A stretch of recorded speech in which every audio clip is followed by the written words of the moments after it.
Сәлеметсіздер, құрметті тыңдармандар. Біз өзіміздің 8 қарақшы подкастымызды әрі қарай жалғастырамыз.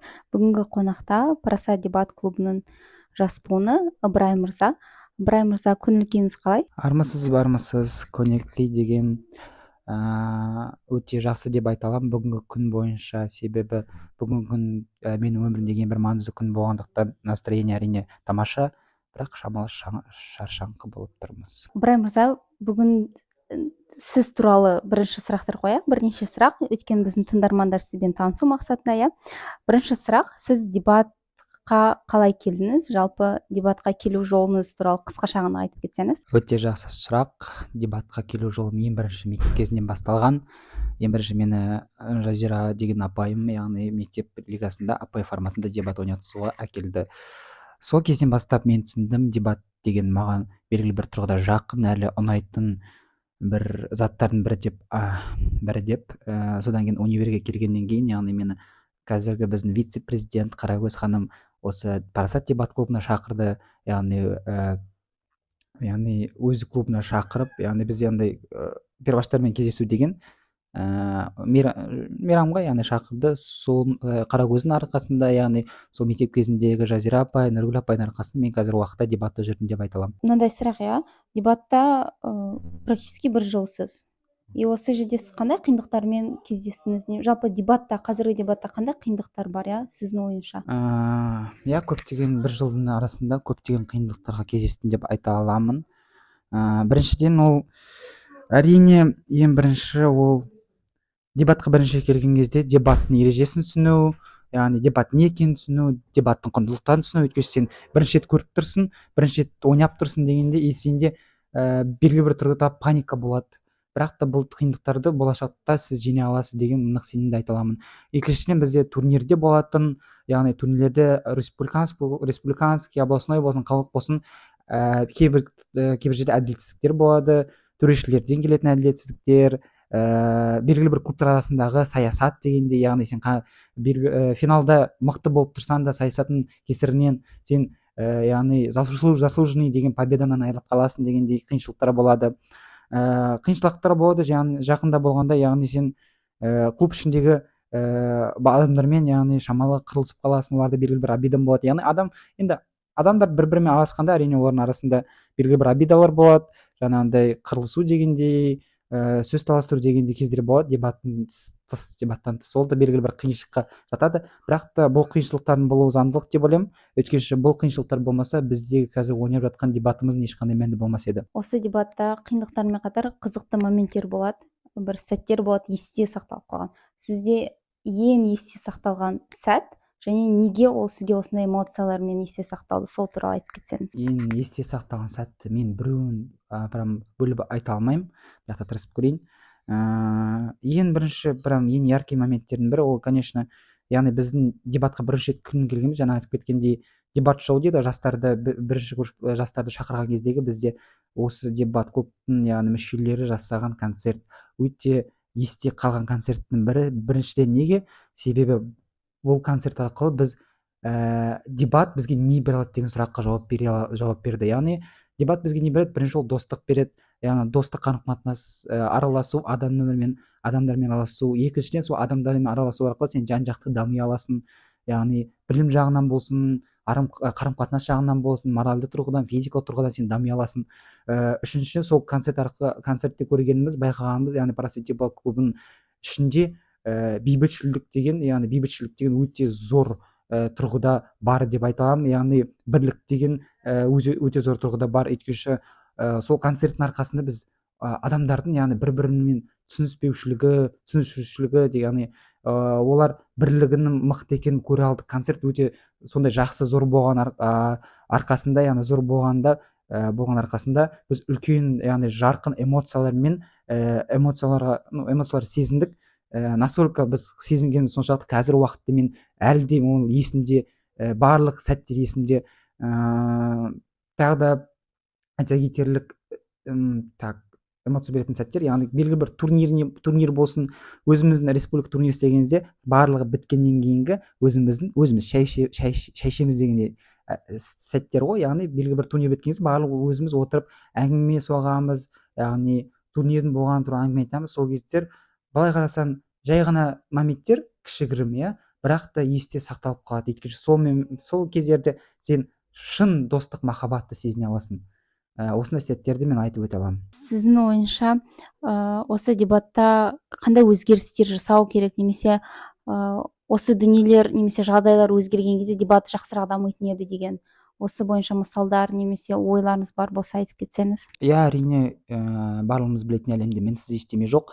Соның қатарында біздің дебатымыз да бар. Өйткені дебат бізде өте қатты дамыған деп айта аламын, бірақ та оны дамытатын жерлері де бар, қай жерде қосу керек жерлері де бар.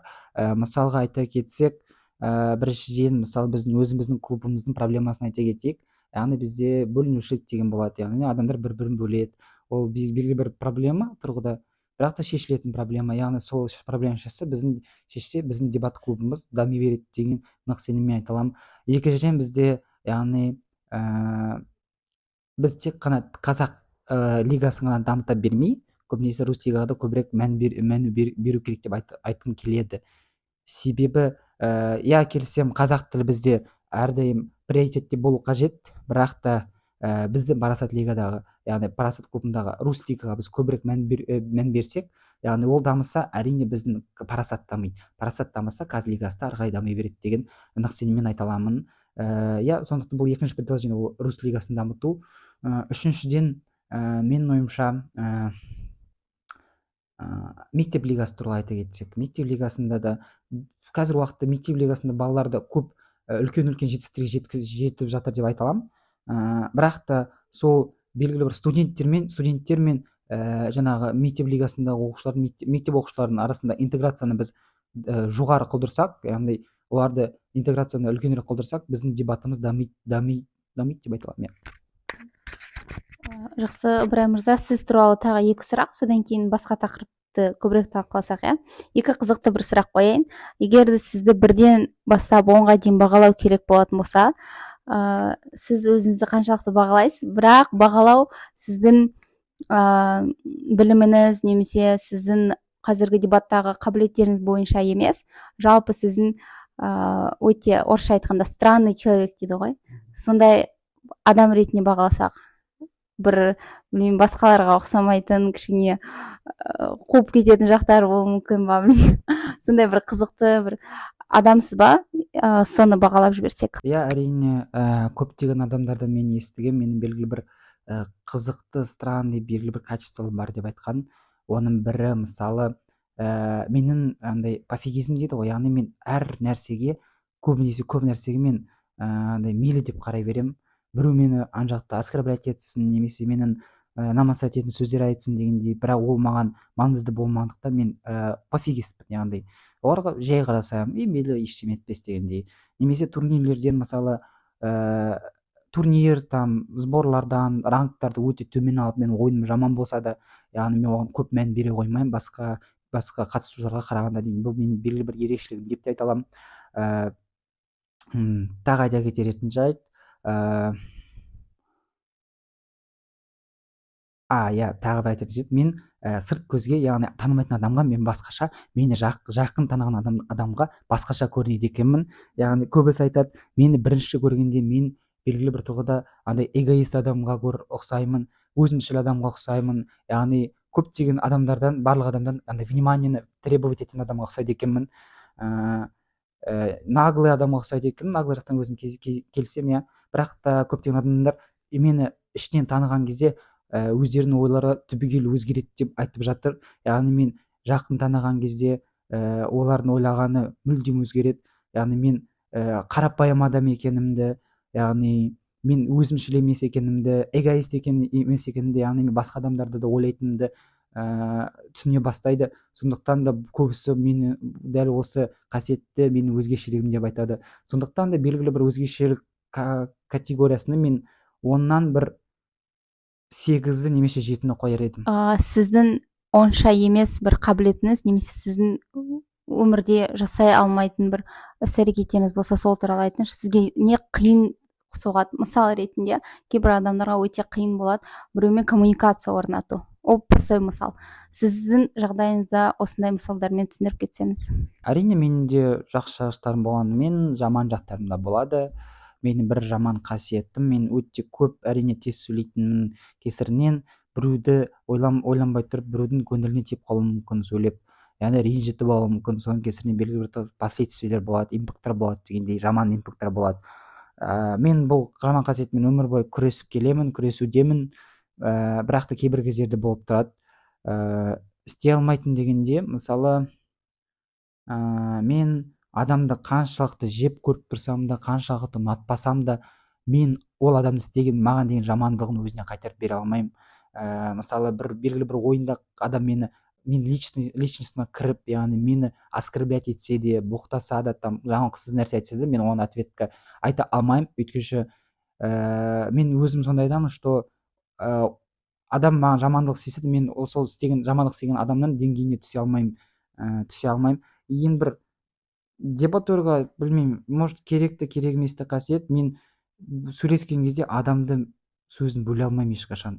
Мен үшін ол өте қиын адамның сөзін бөлу. Өйткені себебі, мысалы, белгілі бір адаммен сөйлесіп отқан кезде ол өзін туралы айта бергенде, немесе мен бір нәрсе айтқым келсе де, мен оның адамның өзінің сөзін тоқтатып, яғни өзінің сөзін бітірген кезде ғана сөйлеймін.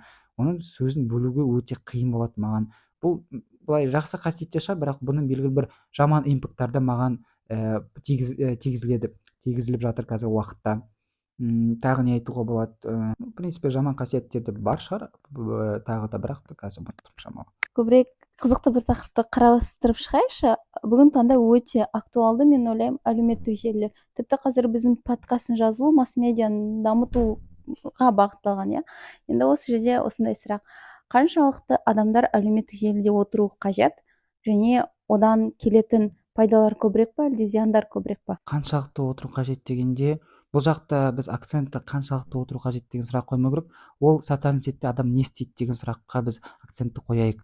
Яғни ол социальный сетте әрине адам егер бесполезный нәрсемен айналысса, там тикток көрсе, иә, тиктокта бесполезный нәрсемен біреудің видеоларын көретін, который саған пайда жоқ, там керек емес нәрселерді оқитын, немесе біреудің постының астында комментте хейттер жазатын адамдар, яғни социальный сетте, әрине олардың көп отырғаны өздеріне жаман. Яғни оларға по возможности максимально аз отырған дұрыс деп айтқым келеді. Ал егер де сен интернеттен отырып, яғни социальный сеттің барлық пайдалы жақтарын қолдансаң, мысалы, белгілі бір тұрғыда адамдармен яғни сөйлесу, біреулермен бір адаммен сөйлесу, деловой тұрғыда дегенде, немесе сол социальный сеттер арқылы сен жұмыс істесең, белгілі бір пайда әкелсең, немесе тренингтер көрсең, там білімге байланысты дегендей ғой, көрсең, ол әрине сен көбірек отырған дұрыс болады. Бірақ та өте көп отырудың да қажеті жоқ, өйткені ол адам денсаулығына шамалы зиян деп айта аламын. Телефонда, компьютерде белгілі бір тұрғыда мера болу қажет. Менің ойымша қазіргі уақытта социальный сеттің пайдасы көбірек деп ойлаймын. Өйткені келсем, біздің көпшілік, яғни көпшілік адамдар социальный сетті дұрыс пайдаланбайды. Яғни жаңа айтып кеткен тикток, инстаграм қарап, яғни өз уақыттарын өзі өлтіреді. Бірақ та олардың келтіретін зиянының маңыздығына қарағанда, яғни біздің ашылық, яғни социальный сетті дұрыс жақта пайдаланатын ашылықтың қосатын үлесі көбірек, яғни маңыздылық жағынан үлкен жоғарылық болады. Сондықтан да мен ойымша оны социальный сеттердің пайдасы көбірек деп ойлаймын. Енді осы әлеуметтік желілер туралы бізде дебатта өте үлкен спорлар болады, иә, предметтер болады. И осы кезде біз блогерлар немесе инфлюенсерлер деген тақырыптарды қозғаймыз, иә.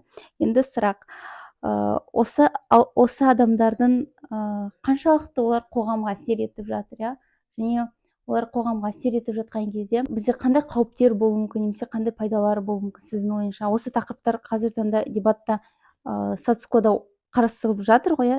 Сіздің принциптік тұрғыда сіз осы нәрсені қолдайсыз ба? Жаңағы блогерлердің, инфлюенсерлердің жасап жатқан курстары, олардың курстарының мақсаттары жүргізіліп жатыр, иә, осы бойынша. Біріншіден, яғни бұл айтылған тақырып, қарар өте жан-жақты қарар да, яғни сен бұл жерде кез келген адам мен мынаны точно қолдайын деп айта алмайды, точно қолдамаймын деп айта алмайды. Өйткені жана инфлюенсерлер, яғни социальный сеть деген біздің қоғамға үлкен әсер етіп жатыр. Олар етіп жатады да, жата береді де. Яғни бірақ та түсінесіз бе, оны жақсы жағы да бар, жаман да жағы бар. Яғни социальный сеттің жаман жағын айтсақ, яғни бізде қазір уақытта қоғамда телефонға, сол социальный сеттің кесірінен телефонға тәуелді адамдар бар. Яғни өздерінің уақытын өздері өлтіретін, немесе бізде андай адамдар бар, который социальный сеттен, яғни белгілі бір адамдардың хейтті естіп, яғни мораль тұрғыда андай өздеріне загоняться ететін адамдар болады. Оларда белгілі бір зиян тигізеді қоғамға дегендей. Социальный сетті дұрыс пайдаланбайтын адамдар болады. Немесе андай даркнет дейтін нәрселер болады ғой бізде, яғни интернеттің, яғни социальный сеттің темный жағы, қараңғы жағы, ол жаққа да көшіп кетіп, яғни заң бұзатын адамдар болады. Бұл әрине жаман жақтар. Жақсы жақтарын айта кетсек, социальный сеттің біздің қоғамға келтіретін, әрине біз ең бірінші әлеуметтік желінің басты мақсаты біздің өмірімізді жеңілдету. Яғни қоғам ішінде адамдардың бір-бірімен яғни сөйлесуі, алыс жақта болса да бір-біріне сөйлесіп, яғни маңызды істерді жасауы, яғни талқылауы, әрине ол жақсы деп айта аламын. Немесе осы социальный сет арқылы адамдардың, яғни профессионалды карьерасында дамуы деп айтуға болады. Яғни белгілі бір жаңадан бастап жатқан стартап, бизнес болсын, немесе белгілі бір адамдардың блогы, яғни образование жағында, яғни андай ағылшын тілінен білетін мұғалімдердің, жас мұғалімдердің блог арқылы өздерін дамытуы, яғни олар өздерін дамытады. Олар білімдерді қоғамда адамдарға берсе, қоғамда адамдар білімдірек бола береді. Ал білімдірек бола берсе, жаңағы білім беретін мұғалімдердің ары қарай дами беретіні әрине жақсы болады социальный сеттінде.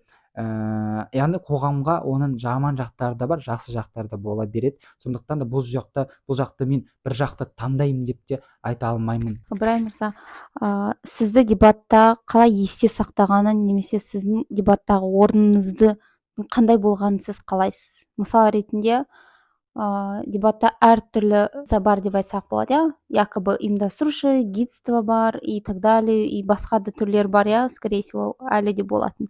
Осы бойынша сіз кім болғыңыз келеді, немесе сізді кім ретінде көбірек есте сақтағанын қалайсыз? Мені дебатта белгілі бір ең мықты спикер, ең харизматичный спикер дегенде, немесе лучший президент, мықты координатор, лучший гид деген жақтан мені есте сақтаған қаламаймын. Өйткенші бізде мен бастапқы дебатқа келген кезде, мен белгілі бір тұрғыда сондай авторитет үшін немесе жеңіс үшін жұмыс істедім. Бірақ уақыт өте келе мен дебатта қазір уақытты орта үшін жүрмін, адамдар үшін жүрмін.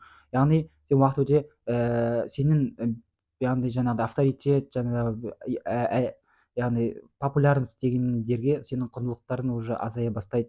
Сен оларға қатты тартыла бермейсің. Сен уақыт өткен сайын адамдарға, сенің обществоңа, яғни сенің кругына көбірек мән бересің.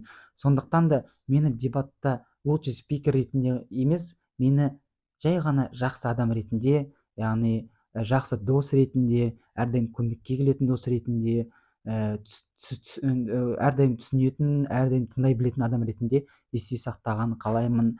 Әрдайым біреуге көмектесетін, біреудің мораль тұрғыда немесе материал тұрғыда проблема болса, өз қол ұшын бере алатын, яғни осы парасатта мындай жақсы адам бар ма дегенде, менің атымды еске алатын адам боп есте сақтағанын қалаймын, моральдық тұрғыда. Ыбырай мырза, ендеше мындай сұрақ.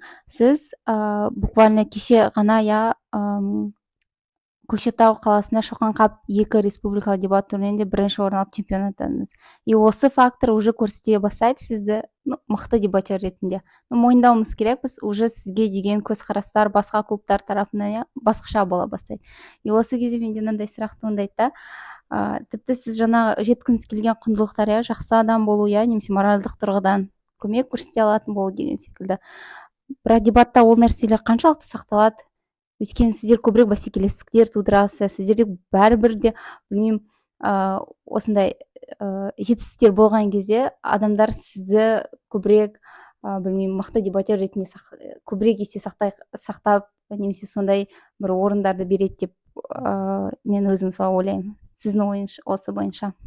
Көбісі мені осы жақсы ойнағанның арқасында ма, кесірінде ме, белгілі бір тұрғыда яғни конкурент ретінде санайды, яғни жаңағындай саясат болуы мүмкін дегенде, иә келісем, ондай нелер бола береді. Енді менің жақсы адам ретінде сақталуым, иә сақтағым келетіндігі, бірақ та менің дебатта жақсы ойнай алатынымды ойнай алмайтын деген сөзді айтпайды. Яғни мен жақсы адам болып қалғым келеді, әрине ол менің ең бірінші мақсатым, яғни дебаттағы. Бірақ та тек қана ол мақсат емес, мен әрине дебатта әрі қарай дамығым келеді. Өйткені мен қазір парасат дебат клубында адамдарды мен жақсы көремін, олармен бауыр басып қалдым. Сондықтан да мен өзім жақсы ойнап, яғни республикалық турнирде орын ала берсем, яғни мен өзімнің парасат дебат клубын дамыта беремін ары қарай, оның деңгейін көтере беремін. Әрине егер олардың деңгейін көтерсем, парасат дебат клубын дамытсам, әрине соның ішіндегі адамдар бақыттырақ бола береді. Сондықтан да бұл белгілі бір цепочка деп айтуға болады. Сен жақсы адам болып қалыптасқың келеді, сені жақсы адам болып есте сақтағысы келеді, сосын сен жақсы дебат ойнайсың, жақсы дебат ойнау арқылы сен өзің клубыңды дамытасың. Клубын дамыту арқылы сен өзіңнің бауырласып қалған, яғни дебат клубтағы мүшелерді бақытты қылдырасың. Сондықтан да одно другому не мешает дегендей ғой. Сен жақсы дебатты ойнай бер, ол жақсы дебатты ойнаса, сен жақсы адам болып қалыптасуына көмектеседі. Сен жақсы адам болып қалыптассаң, сен дебатты жақсы ойнай бересің дегендей ғой. Ыбырай мырза, сіздің осы точнее біздің ортақ тыңдармандарымызға қандай кеңестеріңіз бар? Және сұрақ мынандай, бірінші кеңестер, дебат ойнау барысындағы сіз өзіңіз түйген осы бір жыл ішінде осы нәрселерді жасамау керек екен-ау, немесе осы қателікті екінші точно жасамаймын деген бір, білмеймін, өздеріңізде қорытындылар болуы мүмкін. Әрбір турнирда немесе әрбір бір ұйымдастырушылық қызмет атқарғанда сізге берілген кезде бір жауапкершілікте беріледі ғой сіздерге. Сол кезде сіздерде бір білмеймін, түйінді нүктелер болады.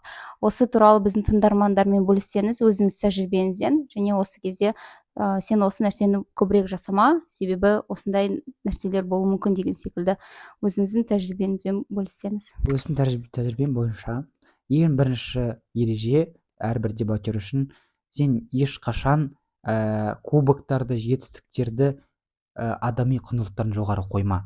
Өйткені ең бірінші парасатта ол достық, яғни достық қарым-қатынас. Олардың кубоктың болуы, жетістіктің болуы ешқашан одан жоғары тұрмау қажет. Екі ойын ретінде айта кетсек, ойын барысында кез келген румда, яғни сен ойнап жатқан кезде, әр қарсыласына, сенің қарсыласың әлсіз болсын, сенің қарсыласың мықты болсын, сенің қарсыласың саған жақсы қарым-қатынас болсын, жаман қарым-қатынас болсын, әрдайым оларға, яғни уважениемен қарау керек. Кез келген яғни сенің қарсыласына.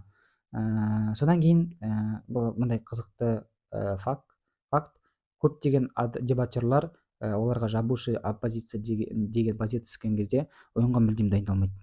Өйткені олар ойлайды, яғни мен аламда, яғни барлығын тыңдаймын, солардың аргументтерін біртіндеп теріп алып, аударып, яғни өзіме келтіріп ойнай саламын дейді. Бұл өте үлкен қате. Мен ойымша, сен қандай позицияда ойнасаң да, әрдайым 15 минут уақытында дайындалуға жетсін.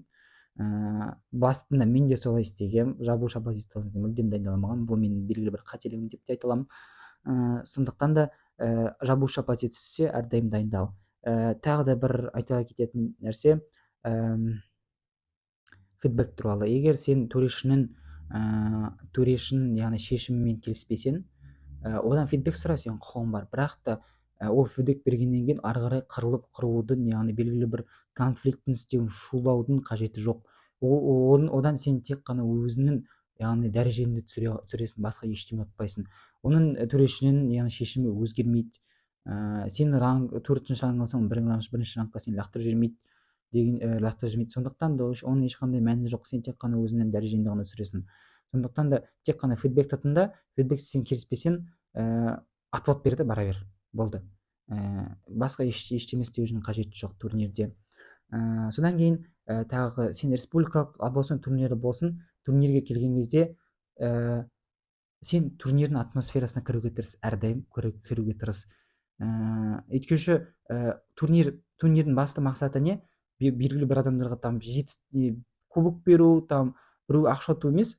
Турнирлердің жасаудың басты мақсаты тәжірибе алмасу және достық қарым-қатынасты нығайту. Яғни достық қарым-қатынас қалай нығаяды? Яғни сен дебатта келген кезде, турнирге келген кезде, турнирде белгілі бір атмосфера болады. там музыкадағы танцпол болсын, ойындар болсын. Сондықтан да сені биге шақырса, ойынға шақырса ешқашан яғни отказ берме. Яғни әрдайым ойна, сен онша қатты қаламасаң да биле. Яғни осында сен белгілі бір турнирлердің кайфын көресің. Сен даже ол турнирден брейктен өтпе, яғни жеңіліп қал, бүкіл раундты төртінші раунд алсаң да, сен ол турнир саған өте жаман болып көрінбейді. Өйткені сен белгілі бір адамдармен танысасың, олармен тусоваться етесің, и сенде жақсы эмоциялар қалыптасады. Сондықтан да әрбір турнирде болған осындай жақсы сәттеріңді бағала, и сондай жақсы сәттердің болуына ары қарай жағдай жасай бер. Дебатқа турнирге келген кезде тек қана жеңіс ойын деп ойлай бермей, яғни басқа адамдармен танысып, коммуникатив жаса, яғни ол өзің үшін де, яғни басқалар үшін өте пайдалы деп айта аламын. Қорытындылайтын сұрақтар: сіз алдағы жаңа маусымда қандай мақсаттар қойып жатсыз дебатта, жалпы дебатта боласыз ба осы бойынша? Және тағы соған қатысты сұрақ: егер де жаңа айтып кеткен қиындықтарыңыз бар, жалпы көптеген проблемалар бар, соларды шеше алатын бір іс-әрекеттер жасайтын болсаңыз, ол қандай іс-әрекеттер болады? Сол туралы айтып кетсеңіз. Жақсы, бұл жерде мен екі сұрақтың басын қосқым келіп қосамын. Яғни бірінші мен айта кеттім, дебатты дамыту үшін рус лиганы дамыту керек деп едім. Яғни бізде Парасатта 2 лига бар, и осы жылдың соңында мен рус лиганың координаторы ретінде тағайындалдым.